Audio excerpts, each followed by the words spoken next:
again, I'm John T. Boston II. I spoke to you earlier about the culture of evangelism, and there's one critical feature that I want to underscore here, and that is creating an environment where appeals are a part of the process. In everything that happens, an appeal should be made. And what do I mean by an appeal? I mean an actual call for people to make a decision to follow Jesus Christ and commit themselves to Him, His path, and for many of them, it will be for baptism. Now, I want to unpack this a bit because this is a challenge area. There is this idea that compassion and proclamation are two separate parts of the gospel work. And the truth of the matter is they were never designed to be separated. If you separate compassion from proclamation, it's called social work. And social work is a great, high, and holy calling. If you separate the making an appeal or proclamation or proclaiming the gospel of Jesus Christ from compassion, you actually don't get very far in the process. You need both of these elements working together. You need to be out working in the streets, participating in marches, organizing initiatives where people can come in contact with the love of Christ. But at the same time, you don't want to give groceries without giving the bread of life.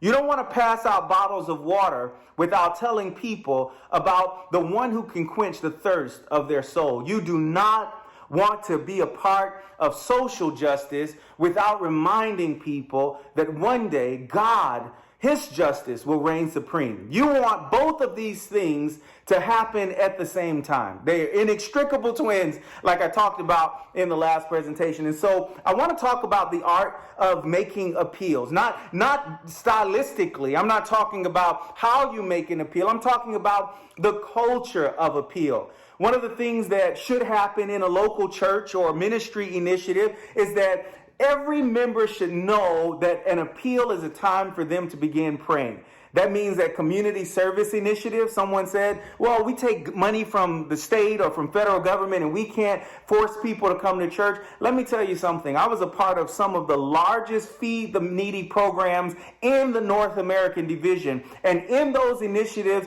we didn't force people to come, but we asked them if they would like to join a prayer service prior to the food distribution. They did not have to come. And nearly 100% of them would always say, I absolutely would like to come to that. It's not forced, it's an invitation, and it's not required, but people are interested and people wanted to come. So I wanted to just kind of put that to bed for a little bit. But here, in our compassion initiatives, we have to ask ourselves, how will we ask people to make a decision, okay? And so it may not always be for baptism. I wish that baptism could be an appeal in every single thing that we do. I'm mature enough now, maybe not last week, but I'm mature enough now to accept that that may not always be the appeal, but there should always be an appeal. And so make sure your members understand that's a part of it. In small groups, making appeals. In Sabbath school, in prayer meeting, make an appeal. The response to this that I have heard is,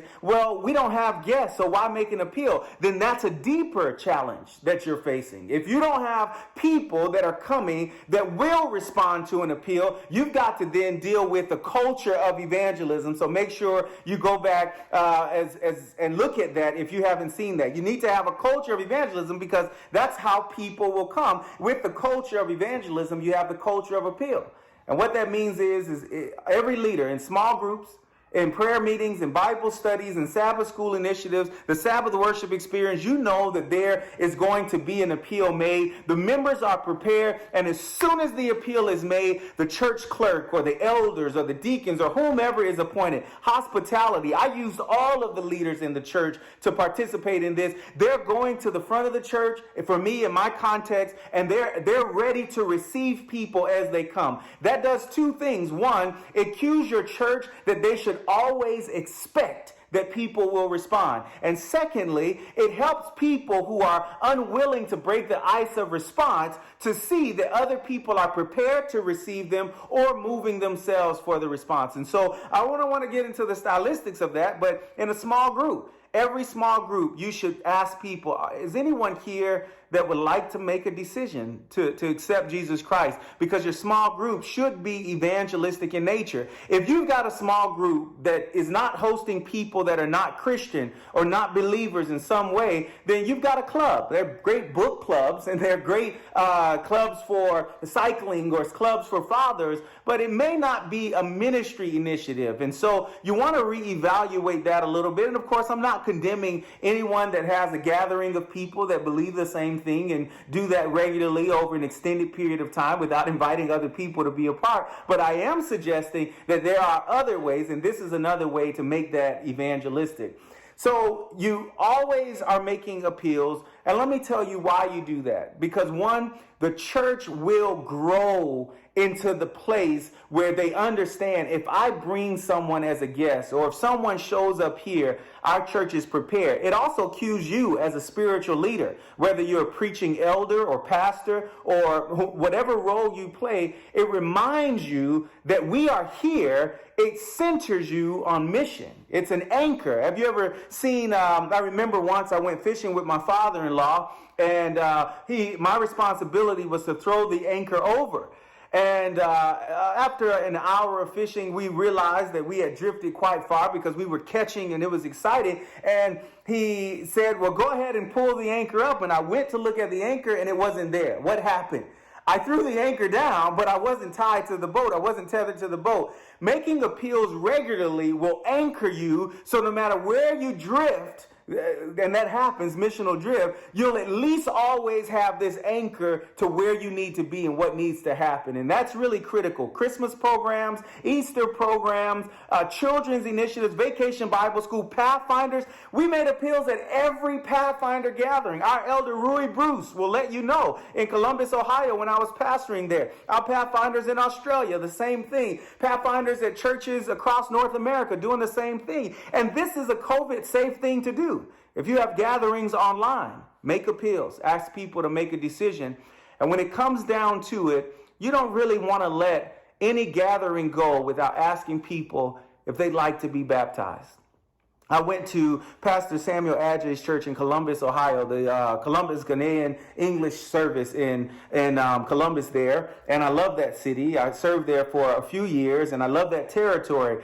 And I saw the clerk got up and she said, we have baptism on this date. And I asked the pastor later, I said, Pastor, I see this in the bulletin. I see that you have baptism and they're advertising this online and they're practicing the proper safety procedures for being in that place of worship together in the wake of a pandemic. And I said, so how many people are getting baptized? He said, I don't know. And I said, well, why do you have the date? He said, we have the date because we believe people will make a decision. And do you know that Sabbath, when I was there, I made an appeal, because I don't preach without making an appeal. It's not a sermon without an appeal. It's a motivational talk without an appeal. And I made an appeal and someone made a decision for baptism. What I want to say to you is that making an appeal for baptism is a critical feature of true church growth. We are called to be salt and light, but there is no light more bright than the light of the promise of God's love and his soon coming. Ask people to accept that. Believe that they will. And I'll end here with this very simple story of a young preacher who came to a great evangelist at the end of one of his evangelistic meetings one night. And he said to the evangelist, he said, how is it that all of these people respond when you make appeals? And the evangelist, he was quiet for a moment and he responded. He said, do you expect, to the young preacher, do you expect people to respond every time you make an appeal? And the young preacher thought for a moment. He said, well, no, not really. And the evangelist said, that's exactly the problem. You should always expect that people will respond. But if they don't, my friend, that's not where success is. When you make an appeal, success is not in how many people respond. And I've made probably thousands of appeals. But success is not in how many people respond. The success of an appeal is in how faithful you are in discharging your responsibility as a minister of the gospel of Jesus Christ. The gospel warrants a response. Whether you're an elder or pastor, make an appeal. Ask people to respond to the great truth of God's love. And I assure you that over time, if not immediately, people will come because the Holy Spirit can use those appeals in any situation for people to respond to the voice of God in their lives. Make the appeal a part of the culture of the local church, and I assure you that your growth will be impacted in the most beautiful of ways. The success is not in how many respond, but in you faithfully making the appeal. And you will find over time that the success of someone making a decision in their hearts, by the power of the Holy Spirit, the harvest will come, because the Holy Spirit will always do the great work that he does. He's asking us to do our work of being faithful, to ask people to respond to the great beauty of God's love and the power of his soon coming. Create a culture of making appeals, and the baptisms will take care of themselves.